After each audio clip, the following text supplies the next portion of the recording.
বলক আজি মই আপোনালোকক মোৰ লাভৱানক লগ কৰাই দিম আৰু তেওঁৰ কাৰণে লৈ লৈছোঁ এপাহ ফুল। যদি ৰহাৰ পৰা কোনোবাই মোৰ ভিডিঅ' চাই আছে তেতিয়াহ'লে গম পাব এয়া হৈছে আমাৰ ৰহা শিৱ মন্দিৰ। বিৰাটেই ধুনীয়া পৰিৱেশ। ইয়াত আহি পোৱাৰ পিছত এনেকুৱা লাগে যেন কোনোবা এখন উপন্যাসৰ দুনিয়াতহে আছোঁ। আৰু মই যে আনিছিলোঁ মোৰ লাভৱানৰ কাৰণে ফুলপাহ তেওঁক দিলোঁ, আশা ৰাখিছোঁ তেওঁ ভাল পাব। তাৰপাছত আৰু তেওঁক অলপমান ধূপ ধূনা জ্বলালোঁ, অলপমান মনৰ কথা পাতিলোঁ।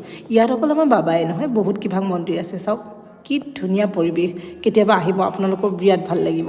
ইয়াত অহাৰ পিছতো যাব মন নাযায়, কিন্তু সময়ৰ অভাৱ, অফিচ যাব লাগিব। অফিচত গ'লোঁ আৰু অফিচৰ পৰা আহি পোৱাৰ পিছত মোৰ এটা ইমানে বেয়া নিচা লাগিছে, সেইটো হৈছে বিগ বছ।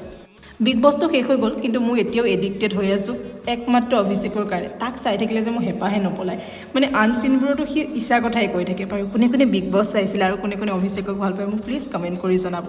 একচুৱেলি এনেকুৱা হয়, আমি চবেই মানে অভিষেকৰ লগত নিজকে ৰিলেট কৰিব পাৰোঁ, কাৰণ চবেই ব্ৰেকআপ চেকআপ এনেকুৱা এটা চিটুৱেশ্যনৰ পাৰ কৰিছোঁ। সেইকাৰণে হয়তো আমি চবেই তাক ইমান ভাল পাওঁ, হয়নে নহয় বাৰু? কমেণ্ট কৰি জনাব।